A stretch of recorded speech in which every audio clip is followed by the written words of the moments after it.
gerist áskrifendur á Samstöðinni og taki þátt í að byggja upp öfluga og róttæka samfélagsumræðu.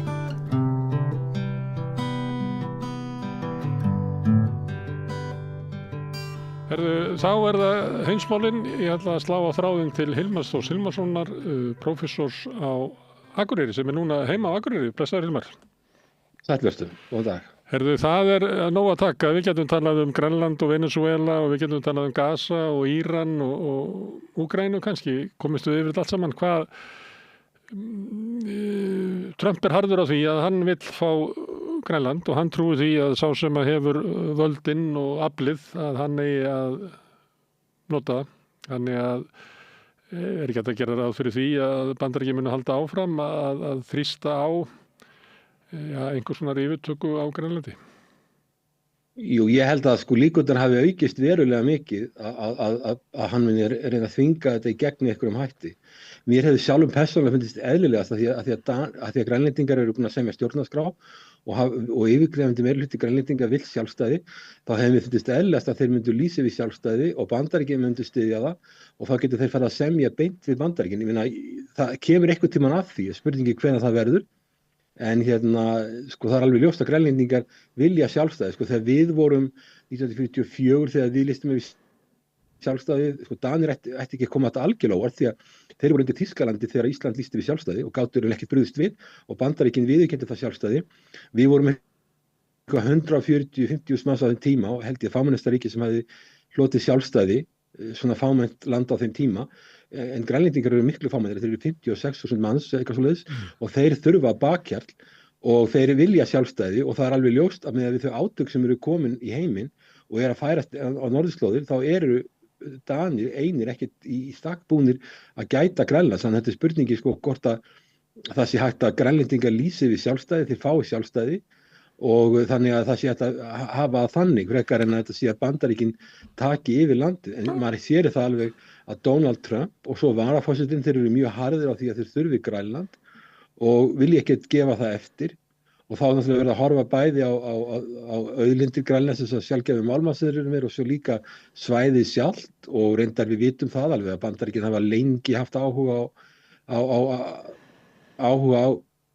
á Grænlandi og Truman forseti vildi kaupa Grænland fyrir $100 milljónir ætlaði að greiða í gulli á 1946 en því var hafnað á sínum tíma og svo til ennþá eldri hugmyndir frá því að Bandaríkin hafa verið að láta gera athuganir á Grænlandi og vilja taka landið yfir og þannig að maður segja það að þessi strandlengja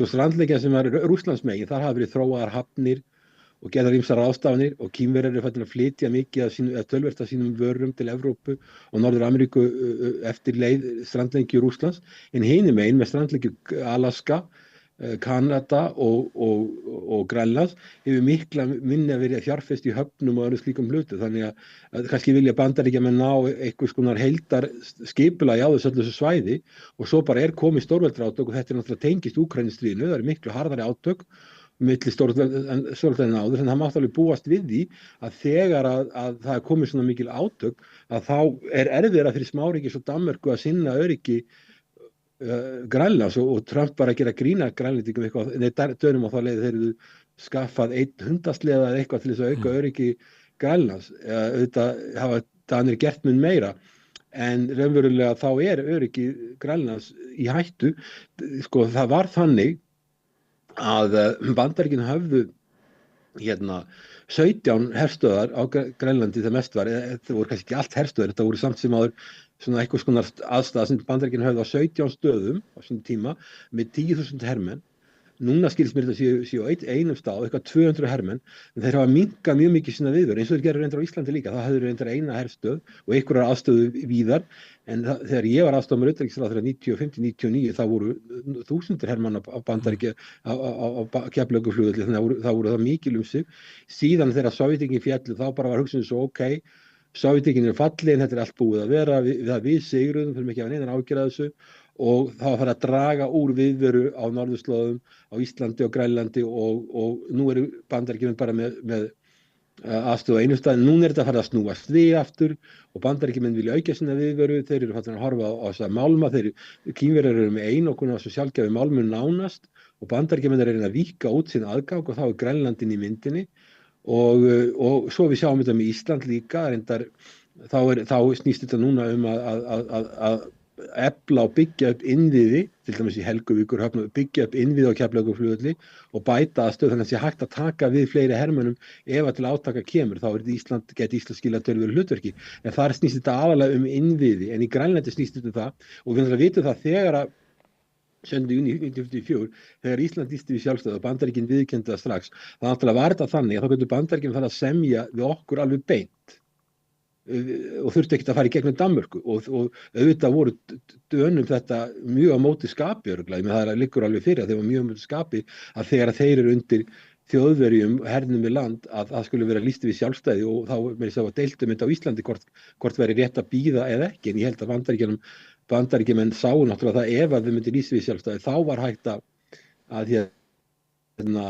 semja beint við Ísland mætir á Bretton Woods-fundinu og semur Alþjóðabankann og Alþjóðagjaldeyrissjóðinn, við verum aðilar þar og það byrjaði að semja GATT, sem var Alþjóðaviðskiptastofnunin, síðan kemur NATO-eldin 49 skömmu seinna og síðan kemur tvíhliða varnarsamningurinn 1951, þannig að þarna var alveg augljóslega þessi atburðarás, hún var öll búin til í Washington og ég náttúrulega veit ekki hvernig samskiptin hafi verið milli íslenskra stjórnvalda á þessum tíma við bandarísk yfirvöld í smáatriðum en þessir aðilar sem voru í þessu á sín tíma fallin frá.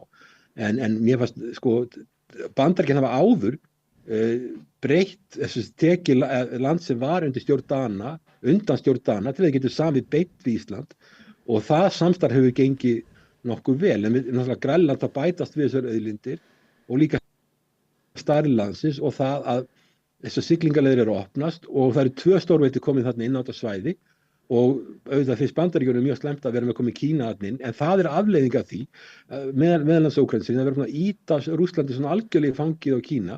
Það þýðir það að Rússar eru að sækja sér bandamann. Við vitum það að Norðurskautsráðið er þannig að það eru 7 ríki, það eru 8 ríki í Norðurskautsráðinu, 7 þeirra er í NATO en 1 þeirra er ekki í NATO og það er Rússland. Þannig að Rússarnir, ég efast að þeir myndu vilja endilega verið í mjög nánu samstarfi við Kína ef að þeir getur komist hjá því, en þeir kannski komast hjá því þegar aðstæðan er orðin svona á þessu svæði.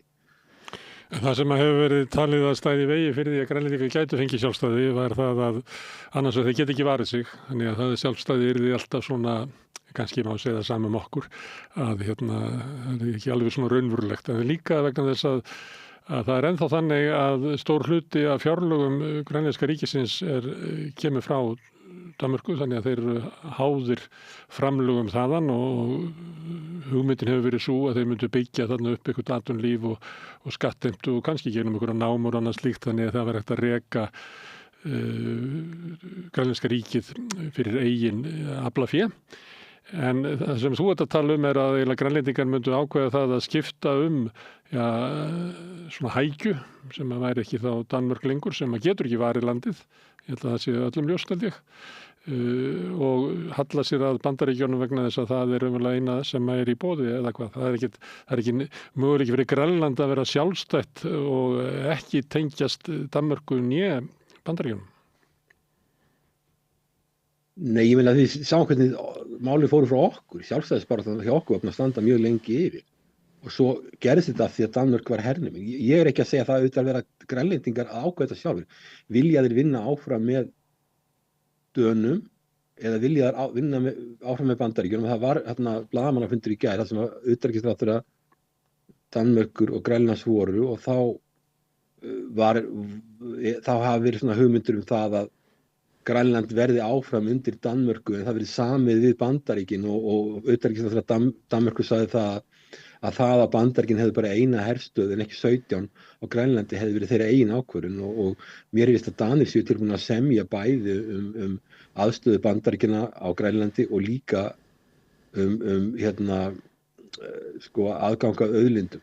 Þannig að Grænlendingar og Grænlendingar náttúrulega verða að vera, en við vitum að Grænlendingar vilja að fá sjálfstæði og þá bara spurningin hvenær verður það og það er alltaf verið að tala um þessar auðlindir eitt sem þarna það að það eiginlega engir innviðir í Grænland. Ég kom þarna fyrir mörgum árum síðan og þá voru allt vegakerfi Grænlands bara nokkur 100 kílómetrar.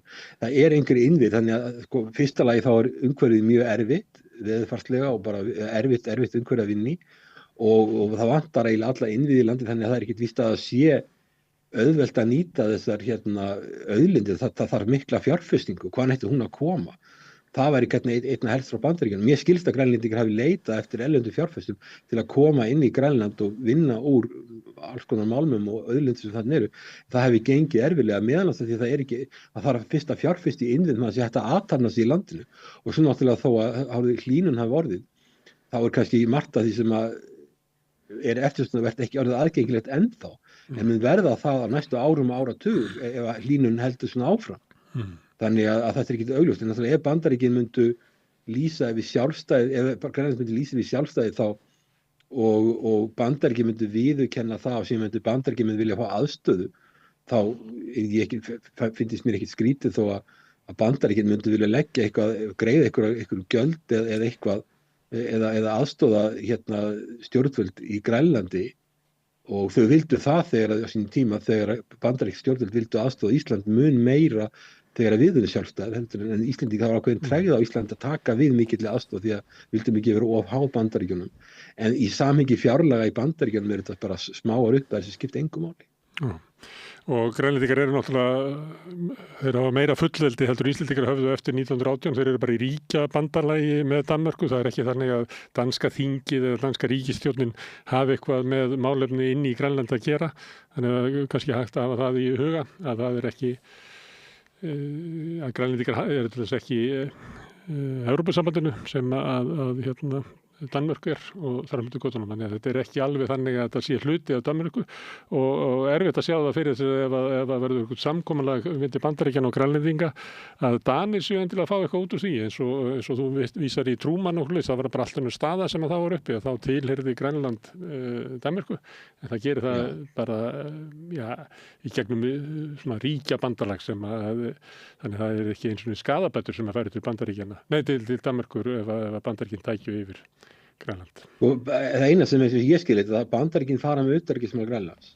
Já, það er Danmörk. En það, ég meina, utanríkisráðherra, þeir fara með samt eru þeir með utanríkisráðherra, en það eru utanríkismálin, Grænlendingar eru ekki með sendir út víða. Þeir eru með sendiskrifstofu í síðastífis, þá eru þeir með sendiskrifstofu í Brussel, þeir eru með sendiskrifstofu í Íslandi og í Washington, síðastífisi, Grænlendingar, en sko utanríkismálin eru formlega séð í höndum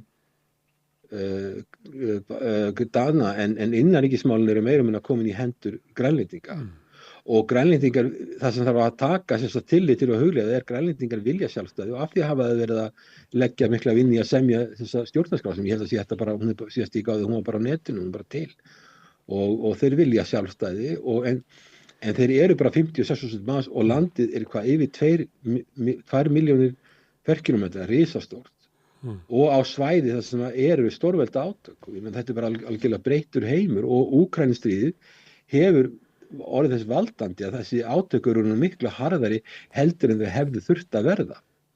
Og eitt af þessum Danir eru mjög sárir yfir því þeir hafa gengið erinda Bandaríkjanna oft í alls konar þegar Bandaríkin hafa verið að fara í styrjaldir misjafnlega vel í grundar í Afganistan, til dæmis utanríkisráðherra Danmerkur benti á það Donald Trump sagði á einhverju stigi, hann efaðist það að Evrópa myndi koma Bandaríkjunum til hjálpar ef þeir ráðist á Bandaríkin. En við erum aðtöða það að 5. grein NATO hefur aðeins einu sinni verið virkuð í sögu NATO samið 49 og það var 2001 þegar tvíburastöðvarnir voru sprengtir í þágu Bandaríkjanna og þá sendu úr Danir mjög liðtækir í aðstoða Bandaríkin í Afganistan og Ísland byrjast að koma eitthvað að því með vopnaflutningum og eitthvað sem mér finnst að vafasamt. En allavega Danir voru mjög liðtækir í því máli að hjálpa Bandaríkjunum í Afganistan. Það var stríð sem stóð yfir í 20 ár og endaði með ósigri og dýrasta stríð sem Bandaríkin hafa háð því að aðalbyrðarnar voru á Bandaríkjunum í þessu stríði. Síðan voru Danir líka eftir sem ég best veit ásamt okkur í Countries of the Willing 2003 í Írak sem var ólögleg styrjöld. Innrás umdeild í Írak. Þannig að Danir hafa verið óbærslega Danir og halda því fram sjálfur að þeir séu hollasti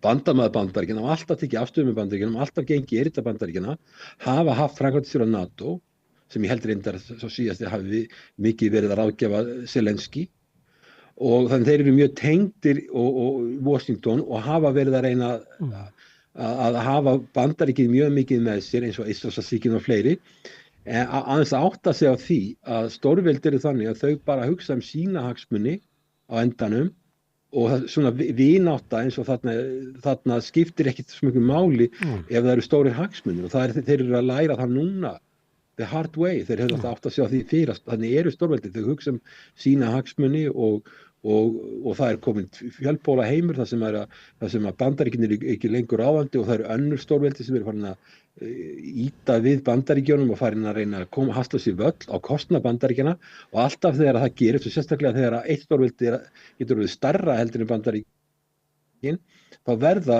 mikil átök. Það gerist alltaf þegar slíkt gerist því að fara úr einpólaheimi eða í magpólaheimi eða fjölpólaheimi eða það sem kallar multipolarity það er staða sem er hættuleg og við sjáum þessi átök allan heim tengjast þessu að Kína er að auka sína áhrif á völd og sami eru Rússar að gera. En Ilmar, ef ég væri hérna í grænlensku ríkisstjórninni og myndi hringi í þig og leita ráðgjafar að það er breyttur heimur eins og þetta lýsa, það er svona klofningur innan NATO, togstreita á milli Bandaríkjanna og Evrópulandana. Það er augljóst að norðurskautið mun spila stærri rullu í stórveldarátökum. Við erum hérna á Grænlandi, hvort myndir þú ráðleggja okkur að búa til samkomulag við Bandaríkin eða stóla það að Danmörk og Evrópuhluti NATO myndi geta vendað okkur í þeim átökum sem hugsanlega getur komið inn á okkar svæði? Það er alveg á hreinu með Grænland að Grænland verður að ná ekki skona samkomulagi við Bandaríkin. Það er algjörlega á hreinu. Ef nema þeir vilji hafa áhrif frá Rússlandi eða Kína sem ég held að þeir vilji ekki. Þeir eru miklu nær Bandaríkjunum og að þeir fari inn í NATO tímasetja hvenær þeir alltaf fá sjálfstæði og frekar en að beina því að streitast á móti að Bandaríkin auki sín áhrif á Grænlandi að reyna að semja bara sjálfstæðisyfirlýsingu eins og Ísland gerði. Þannig ráðlegging þín til stjórnarinnar í Grænlandi er að fara á fund í Washington, gera samninga við Bandaríkjana og tilkynna svo dönunum niðurstöðuna. Það er hægt að ræða þetta við Dani, en Danir vita alveg það að ég meina, sko það myndi skipta máli fyrir Grænland eftir að það er orðið sjálfstætt ríki að þeir eigi þokkalega vinsamleg samskipti við Norðurlöndin öll. Og Norðurlöndin öll hafa tekið mjög eindregna afstöðu með Danmörku í þessu máli sem vekur athygli, þar á meðal Ísland. Það hafi tekið mjög og bara Evrópulönd hafa tekið mjög eindregna afstöðu með Danmörku. Við erum svolítið svo að Grænlandshagsmunirnir hafi svolítið farið til hliðar í því máli. En það skiptir máli að reyna að gera þetta í vinsamlegum samskiptum eftir því sem hægt er við Dani. Og þannig að sko að Grænland geti tekið þátt í svona norrænum samskiptum hérna við Norðurlöndin og svo framvegis eins og við höfum gert alla tíð. Reyndir eftir að við hlutum sjálfstæði þá skiptist pólitíska sambandið sambandið við Bandaríkin okkur miklu meira máli heldur en Norðurlandasamstarfið. Og svo bara var hreinlega öryggismálin voru bara sett í hendur Bandaríkjana. Og ekki að því kannski að við höfum veitt að þið var bara tekið. Og af því erum við farin inn í NATO og það var alltaf gert að frumkvæði Bandaríkjana. Þið stofnuðu NATO í Washington 1949 og svo tíulega varnarsamningur. Þannig að það var alveg, Ísland sætti sig við það að öryggismálin væru í höndum Bandaríkjana, þau eru það enn. Og Grænlendingar held ég að verði að gera það, Danir geta ekki séð sinnt öryggismálum Grænlendinga einir. Og líka það var örugglega, Danir voru ekkert sáttir við það þegar Ísland lýsti við sjálfstæði 1944, 17. júní og fékk viðurkenningu Bandaríkjana og svo komu önnur lönd í kjölfarið. Að þeir eru ekkert ánægðir með það en þeir eru bara að sætta sig við það. Núna er staðan önnur. En ég meina, mér finnst að það verða að hugsa, hagsmunir Grænlendinga verða að vera númer 1 í þessu máli. En ég myndi ekki vilja gera þetta, ég myndi reynda að gera þetta í snirtilega og ég held að þessi þjóni líka hagsmunum Danmerkur ef Grænland verið sjálfstætt að það sé gert í góðu samstarfi við Bandaríkin því að Danmörk ennþá algjörlega háð Bandaríkjunum í öryggismálum og Danmörk að kaupa til dæmis þeir eru að skipta út orrustustofnunum sínum, þeir voru með F-16, þær eru fallað til Úkraínu allavega miklu leyti og þeir kaupa F-35 og þeir eru algjörlega háð Bandaríkjunum öll uppgrading, öll tölvukerfi í þessum vélum og sem þeir eru F-30 með rándýra vélar sem Danir eru að kaupa og þess að Normenn líka og Finnar að fara að kaupa Svíar eru með sínar eigin vélargripin en þeir eru algjörlega háðir Bandaríkjunum með því að þessi tölvurnar í þessum vélum séu uppfærðar frá Bandaríkjunum. En Bandaríkjunum getur bara slökkt á varnar búnaði Danmerkur frá það er grunur það að Bandaríkjunum getur bara slökkt á þessum vélum alveg. Ég veit ekki það, ég er ekki fagþekking á því sviði en það er allavega það öll tölvukerfin í þessum vélum eru uppfærðar frá Bandaríkjunum sem er söluaðilinn og framleiðsluaðilinn og framleiðir varasti hluti í þetta og uppfærir kerfin sem að stjórna þessu. Þannig að Danir ekkert í þetta sterkri stöðu hvað það varðar og ég meina þeir verða að tryggja samskipti við Bandaríkin og núna eru Norðurlöndin að keppast að senda hermenn til Grænlands, hvað sem það á að þýða af því það er Bandaríkin að segja að þau muni bara taka yfir og það náttúrulega myndi ekki kosta mikinn hernaðar viðbúnað frá Bandaríkjunum til að taka yfir Grænland sem er svona fámennt land og taka yfir Nuuk höfuðborgina sem er fámennt land og herlaust en alltaf við sjáum núna að Norðurlöndin og Þýskaland, Frakkland það ekki rétt hjá mér að tala að senda einhvers konar hermenn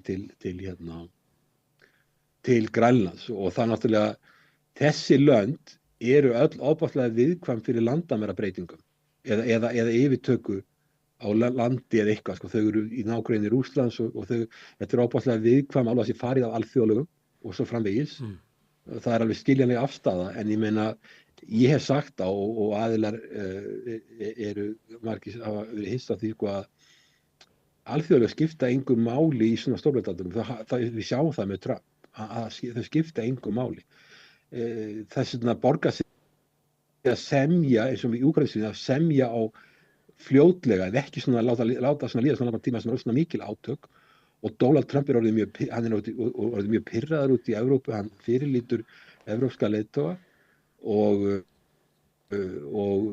sambandið mjög slæmt og Evrópa er í verulega vondum málum núna í öllum samskiptum við Bandaríkin og það eru komnir upp hagsmunaárekstrar sem að hluta koma upp þegar að Sovétríkin féllu og hinn stórveldin eru þannig að sérstaklega Kína núna að Evrópa hefur hagsmuna því að eiga alltaf þessi samskipti við Kína heldur en Bandaríkin út af viðskiptum og fjárfestingu og til lengri tíma líka við Rússland þannig að það er komin hagsmunaárekstrar sem voru ekki til á Sovéttímanum sem eðli heimsins sem breyst allt öðruvísi Kína og Rússland og sérstaklega Kína allt öðruvísi heldur en Sovétríkin voru þetta galopið hagkerfi sem vill við viðskipta vill fjárfesta og svo framvegis og Evrópa alltaf einhvern veginn á í vök að verjast hún að reyna að hafa Bandaríkin ánægð og þess vegna Evrópa ekki með neina sjálfstæða utanríkisstefnu og enga sjálfstæða stefnu í öryggismálum og núna í verulegu vandræðum. Þú nefndir hérna Úkraínu, það ég veit ekki hvort að setja bjóða fólki upp á það að vera að ræða það þessa svokölluðu friðarsamninga sem er búin að vera mikið langa vitleysa í allt haust. Nýjasta fréttin er svo að Trump lýsti því yfir að Putin væri tilbúin að semja en vandamáli væri Zelenski. Hvað leggur upp úr þessu? Ég legg upp úr því að við sáum þess að 28 punktar sem lágu á sinni tíma, 28 punktar sem Trump komu frá bandarísku stjórnvöldum og einhverjir voru að halda því fram að þetta hefði bara verið samið í Moskvu og svo bara verið þýtt yfir á ensku og sent í Washington. Það voru allavega sögur þetta en þetta var allavega samkomulag þessi 28 punktar sem að Putin taldi að hann gæti nota sem samningsgrundvöll en þetta mætti mikill andstöðu í Evrópu og mín skoðun er svo að ef að Bandaríkjamenn hafa gefið þetta út þá meta þeir að staðan á vígvöllinu sé slæm til lengdar og þess vegna borgir sig að semja núna, en það Úkraínumennir ekki tilbúinir að gera það og Evrópa ekki heldur. Og svo alltaf verið að eftir þetta Evrópa að hitta Bandaríkin Úkraínu til að semja, búa til nýja punkta. Þetta bara svona svipað eins og að tala við sjálfan sig. Rússar ekki með. Rússar hafa ekkert verið mjög harðorðir, þeir hafa ekkert ekki neitt marka á þessum blöggum, þeir hafa ekki verið mjög harðorðir því að Putin vill halda sæmilegu samskiptum við Trump. Hann vill það þjónar hagsmunum Putin að vera ekki miklu yfirrildi við Trump. Þess vegna hafa ekki sagt mikið, en þeir hafa öðru hvoru sagt þessi hugmyndu friðargæsluliða, countries of the willing, það bara NATO-hermenn inn í Úkraínu, það kemur ekki til greina, en samt alltaf þessi countries of the willing snýst það. Og eina ástæðan fyrir þessi countries of the willing til það, eða viljugar þjóðir, svo að Bretar ekki í Evrópusambandinu. Þannig það þarf að taka þá inn líka. Ekki við heldur, vegna þess að við erum hlutið að þessu. Kristrún fór til Parísar til þess að skrifa undir eitthvað yfirlýsingu þessa hóps. Já, ég held að þetta sé tímasóun. Og svo líka veit ég ekki alveg, ég hef ekki heyrt hvers konar friðargæsluliða verið að tala sko. Ef þú ert að tala Sameinuðu þjóða friðargæsluliða, þá ég hef var í Mósambík fyrir mörgum árum og þá voru friðargæsluliða frá Sameinuðu þjóðunum og þeir eru þannig að ef það er verið að brjóta friðarsamning, og reyndar ekki friðarsamningur í Úkraínu, eða vopnahríðar neitt slíkt, að þá mega þeir verja sjálfa sig og þeir mega gera skýrslu það hvað gerðist og hver braut friðarsamningin eða vopnahlið, en þeir mega ekki fara í átök við þann sem árásvaraði þeirra. Þetta svoleiðis friðargæsluliðar eða þetta friðargæsluliðar sem ef að Rússar myndu brjóta friðarsamning eða vopnahlið og myndu gera árás á Úkraínu, eiga þeir þá að fara í stríð við Rússland. Þetta eru franskir hermenn og breskir hermenn. Ég held að Pólverjar ætla ekki að senda hermenn og heldur ekki Bandaríkin. Ég hef heyrt þetta verið Bretland og Frakkland. En ég meina, þetta hefur komið fram hjá Putin að þetta ekki eitthvað sem kemur til greina. Þannig að það alveg sama hvað Evrópa og Bandaríkin og Úkraína skrifa undir og það allt til, ef þið vilja hittast, þá það allt í lagi, en það skiptir engu máli nema annar stríðsstaðli, þess að Rússland sé borð og það sé einhverja líkur á að þeir samþykki þetta. Því að manni virðist allur hvati þeirra núna svo að halda stríðin áfram að taka Odessa, taka Kharkiv, taka meiri svæði. Það virðist vera og þeir hafa sýnað þessu mjög lítinn áhuga. Öðru hvoru koma tilkynningar frá þeim að það að vera í NATO-hermenn í Úkraínu sé bara svona eina rótum vanda, svo það komi aldrei til greina. En Evrópa heldur áfram að tala þetta. Ég skil ekki, mér finnst þetta vera algjörlega farsi. Hvað finnst þér þetta? Ég kalla þetta endalaus og áðan. Ég sé ekki að það Evrópumenn að hitta saman og semja einhverja punkta sem að Rússar ekki við borðið og svo farið til Bandaríkjanna og það samið áfram með einhverja punkta og það skiptir máli hvort það séu í hvaða armi Trump-stjórnarinnar menn mæta þar við borðið og það samið einhverja punkta og þeir eru aldrei borðnir undir Rússa og á sama tíma heldur stríði áfram. Ég skilst það rafkerfið í Rússlandi sé ákaflega veikt og það sé orðið inn í Úkraínu, inn í Kænugarði sé bara þar íbúarnir byrjar að finna mikið fyrir stríðinu og vandamálum því tengt. Það ennþá mannfall á vígvellinum og þannig að ég myndi ekki bara halda áfram á vígvellinum og það kemur í ljós hvort að Rússum tekst einhvern veginn að bæta stöðuna, hvort að úkraínski herinn brestur með einhverjum hætti þeirri í erfiðleikum með að manna fremstu víglínu og þannig að ég veit ekki neitt frekar að þú veið það. Hvað þetta endar? Ég sé ekki að neitt að þessum viðræðum sé að leiða til niðurstöðu.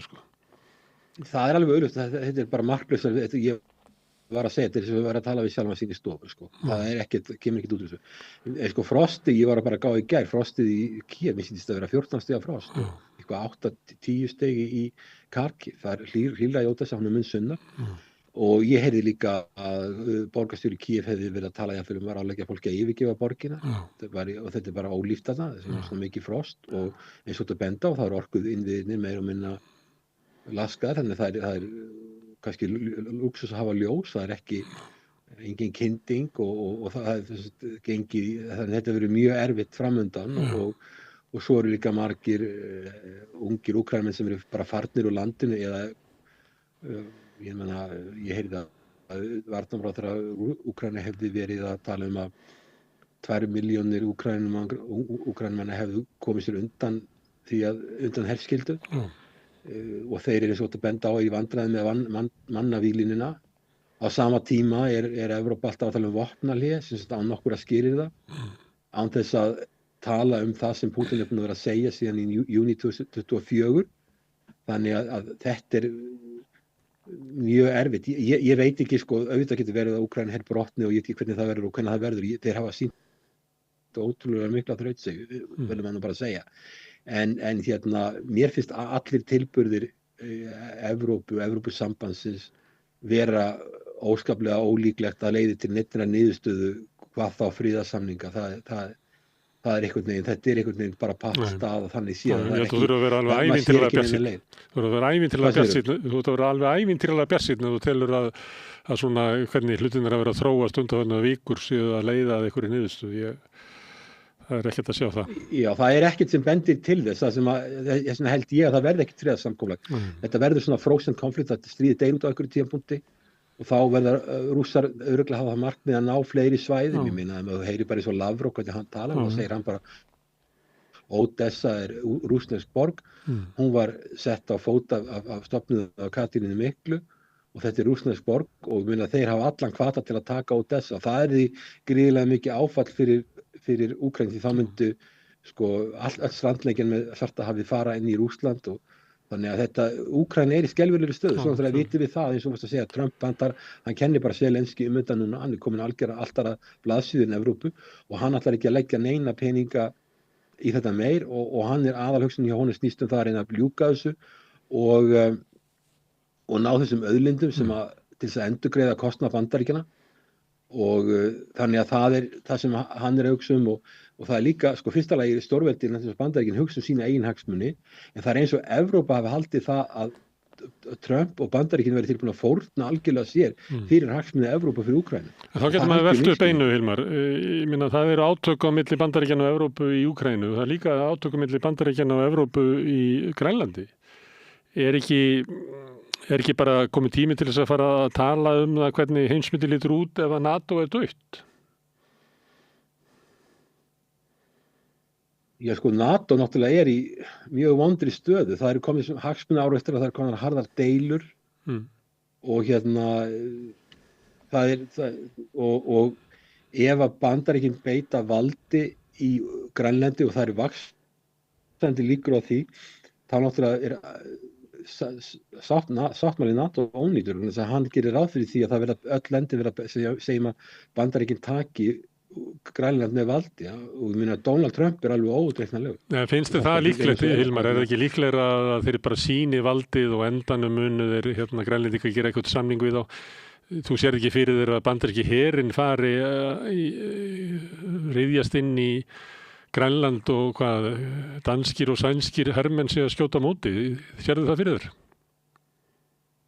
Það er mjög ólíklegt, það er ekkert að útiloka, það er mjög ólíklegt en þetta verður bara formið tilkynningar að nú séu Bandaríkin tekin yfir og þeir verða með einhverja meiri viðveru heldur ekki bara 200 hermenn.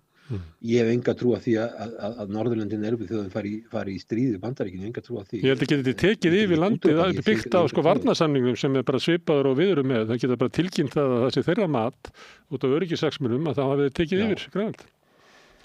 Og það er bara byggt á varnarsamningi. Ég held að þessi hermenn sem við verðum að senda þarna frá Norðurlöndunum og Þýskaland og Frakkland og hvað það verður og Bretlandi ekki. Þetta snýst aðallega það að NATO-ríkin er að sýna samstöðu með Danmörku og er að segja það að við erum tilbúin að taka meiri þátt í vörnum Grænlands eins og það sé eitthvað laust bara Danir sjá áfram Grænland og með samþykki Grænlendinga og að það verður einhver hernaðar viðvera frá Evrópu, en samt sem áður skilst mér að þessir núverandi hernaðir, ég sá ekki fréttum að einhverju frá landhelgisgæslunni hefði farið þarna líka, en þetta séu æfingar og það sé ekki, en ég meina einn valkosturinn við að Bandaríkin fara þarna inn að Danir halda fram það að þessi helstu NATO-ríki sem hafa herið sendi hermenn inn í Grænland til þess að styrkja stöðu Dana. Eins og það sé líka hluti það sem að Evrópa að hugsa en við vitum alveg að Donald Trump vill bara yfirráð, hann vill bara yfirráð þarna og hann hefur alla forsendur til þess að taka eins og benda, þetta væri bara í formi tilkynningar, ég er alveg sammála, það eru líkurnar á því að Evrópuríkin fer að reyna að verja Grænland fyrir Bandaríkjunum með hervaldi eru mjög lágar, það eru alla til, en ég er alveg sammála því að þetta er bara tilkynningu og en mér finnst svolítið svona að auðvitað þurfa Grænlendingar að taka sjálfstæða afstöðu til málsins, hvernig ástand í heiminum er orðið og það liggur algjörlega fyrir að eina landi sem getur tryggt öryggi Grænlands næstu áratugina Bandaríkin, það er algjörlega ljóst, sama með okkur, allt þetta tala, við séum auðvitað við að vera í góðum samskiptum, við erum ekki samningu í Þýskaland og Frakkland, við eigum auðvitað að vera í góðum samskiptum við Þýskaland og Frakkland út af að því við erum að sameiginlegu markaði Evrópusambandsins, að því við erum í NATO, að því að þjóðir hafa alltaf verið virka vinveittir í garð Íslands og við hefum líka verið í samskiptum við Norðurlöndin og allt þetta, en þetta skiptir allt voðalega litlu máli í samanburði við Bandaríkin. Bandaríkin er eina landi sem hefur raunverulega afl til þess að verja Ísland og þú veist þetta það er þetta GI-UK gap, það er hérna bilið milli Grænlands og Íslands og Bretlands. Þetta, ef á að verja Bandaríkin og Norður-Ameríku, þá þarf Bandaríkin að hafa stjórn á þessu svæði, milli Grænlands, hafsvæðinu milli Grænlands og Íslands og milli Íslands og Bretlands. Og þau gera það ekkert nema að það hafi aðstöð á Íslandi. Þannig að Bandaríkin munu sjálfsín vegna, hvernig sem þau gera það, aldrei vilja að milli Grænlands og Bretlands sé komin einhver aðstaða frá einhverju öðru stórveldi, það liggur alveg í augum uppi og Bandaríkin hafa getu til þess að gera það, en ég get ekki séð hvað annað Evrópuríki myndi hafa getu til þess, ég meina auðvitað Bretland hefur einhvern sjóher, en þeir eru standað höllum fæti í stórum átökum, þannig að ég hugsa myndi aðlega vera að hugsa sjálfa sig, sem bara væri mjög eðlilegt, þannig að alveg Grænlendingar, alveg eins og við, verðum að í þess svona heimi að vinna með Bandaríkjunum, hvort sem okkur líkaði betur, ég sé enga aðra. Nei, við ætlum að fara inn með Kínverjum, ég veit ekki það, ég held að sé ekki mikið stemningur í því. Kínverjar með allt er í vissi kerfi og allt er í vissi þjóðfélag og ég held að sé ekki að fara að gerast. Ég hef heldur ekki trú að því að Rússland sé að fara að gera inn á sérna, ég hef ekki trú. Nei, ekki heldur í Grænlandi það. En sérðu fyrir þér að NATO haldi áfram eftir að Bandaríkin hafi svona dregið sig svona tilbaka þar. Ég meina, Bandaríkin hafi verið algjörlega ráðandi aðili í NATO og Evrópuþjóðurnar svo sem ekki þurft að taka afstöðu til margra mála, þau bara hlýða Bandaríkjunum. En ef að Bandaríkin dræja sig tilbaka, sérðu að NATO haldi áfram sem einhver svona varnarbandalag Evrópu? Það er svona meira að nafninu til. Ég held að NATO er ekki eitt nálægt í þess að hefur verið með Bandaríkjunum og þá fyrir okkur fyrir varnarsamningurinn við Bandaríkin að skipta okkur miklu meira máli en NATO-samstarfið skiptir okkur minna máli. Og NATO er að draga okkur inn í alls konar hluti sem að kannski, eins og með Úkraínu, vopnakaup og annað sem að við höfum getað veitt annars konar aðstoð, draga okkur inn í alls konar hluti sem að, og svo er bara NATO orðinn feiknarlega dýr klúbbur, 5% af verkli landsframleiðslu sem öll aðildarríki að greiða og Ísland til þess að hafa undan þá frá því að borga 1,8% er líka mjög mikið. Þetta er orðið mjög dýrt. Og svo skiptir Trump skoðun hálftíma eða klukktíma fresti en það hvort hann ætla að verja NATO-ríki sem ráðist verður á. Ég meina stundum nýlega sagði að NATO-ríki myndi ekki hjálpa Bandaríkjunum eða þeir ráðast á Bandaríkin og í því felst óbeint skilaboð og svo hefur hann stundum sagt að hann ætla ekki að verja NATO-ríki sem borga ekki 2%, núna væntanlega 5% sem þau eiga að greiða. Þannig að hann hefur sendt mjög mismunandi skilaboð NATO og það liggur fyrir að hann hefur mjög lítið álit á, eða sem þau mjög litla trú á NATO og hefur alltaf haft að koma alveg fram þegar hann bauð sér 2016 og í kosningabaráttunni að þetta veri úrelt stofnun og þetta veri bara til þess að þessi lönd gæti verið sníkill á Bandaríkjunum og hann hefur talað að Evrópusambandið sé stofnun sem hafi verið stofnað til þess að koma höggi á Bandaríkin og svindla á Bandaríkjunum, hann talaði alveg það og þannig að sko hann hefur engast trú á alþjóðastofnunum eða svona stofnunum eins og NATO og ESB þannig að frá okkar bæri þá myndi sko NATO sennilega áfram vera til í einhverju formi en ekki fyllt með það hlutverk sem að það var áður og þarna hafa Evrópuríkin feilreiknað sig óskaplega svo Eystrasaltsríkin sem að höfðu alveg óbillandi trú á því að Bandaríkin myndi hvaða einu kringumstæðum í heiminum taka þeirra hagsmuni fram fyrir eigin hagsmuni og að NATO var eitthvað gulltrygging fyrir því að öryggi þessara landa. Það algjör misskilningur því að hérna stórveldi eru þannig að þau hugsa bara sína hagsmuni. Það á við Rússland, það á við Bandaríkin, það á við Kína og öll stórveldi. En Evrópuríkin hafa verið mjög óreinsa í þessu öllu saman og vera að súpa seiðið af því. Herðu, við komumst kannski ekki yfir Íran og Venezuela og Gaza og fleira sem Við fæ kannski slá á því í næstu viku. En það samt eitt sem að mig langar til að spyrja að því að stundum eru á fólki vandræðum að lesa einhverja svona raunverulega taktík út úr því sem að Trump að gera en ég menn það augljóst að hann ætlar að taka vesturkvelið þannig að það sé hans túngarður, hann ætlar að nýta auðlindir annarra landa, talar Venezuela eins og hálfgerða nýlendu og ætlar að yfirtaka Kúbu og talar Grænland eins og hálfgerða nýlendu. Ein svona leiðin sem að menn hafa verið að reyna að draga einhverja svona lógík út úr þessu væri það að hann líka að hindra það að olía frá Venezuela fari til Kína og það sama ætla hann að gera í Íran, þannig að tryggja það að olían þar fari ekki til Kína því að hann sé á sama tíma og hann að styrkja stöðu Bandaríkjanna á vesturhveli að þá hann að veikja stöðu þess stórveldi sem að vaxa í annarri deild jarðar. Hvað segir þessa kenningu að þetta sé, hann sé raunverulega mjög markvisst að því að annars verða að styrkja Bandaríkin og hins vegar grafund á Kína? Já, með Venezuela þá hefur hann verið að stoppa skip sem hafa verið að leiðin til Kína og til Rússlands og það spurningi hvort að hvenær Rússar og Kínverjar gera eitthvað svipað við Bandaríkin, það spurningin. Ég meina, það ekki olía á leiðinni til Bandaríkina. Bandaríkjamenn eru sjálfum sér nægir, meira og minna ekki? Já, þetta eru Kínverjar og Rússar sem hafa verið að vinna og það einn ástæðan fyrir því að Venezuela er komin að svarta lista hjá Bandaríkjunum að þeir hafa verið í töluvert samstarfi við Rússland og Kína og svo vildi Donald Trump fara að vinna olíu þannig miklu magni. Við vitum það, forstjóri Exxon og aðrir hafa bent á það að þetta sé langt í land með það. Þetta er eins og með Grænland, auðlindir Grænlands, það eru til í jörðinni, það er mjög erfitt að vinna þær og kostar mikið fjárfestingu upp á $milljarða í mörg ár. Saman með olíuna í Venezuela, ástandið svo slæmt að það marga langan tíma og forstjóri Exxon sagði að þetta væri ekki fjárfestingarland sem ekkert að vera að fara í fyrir þetta pólitíska áhættu, þetta eru langtíma fjárfestingar mjög dýrar, þannig að það er ekki að fara að gerast og þannig að það og svo með Íran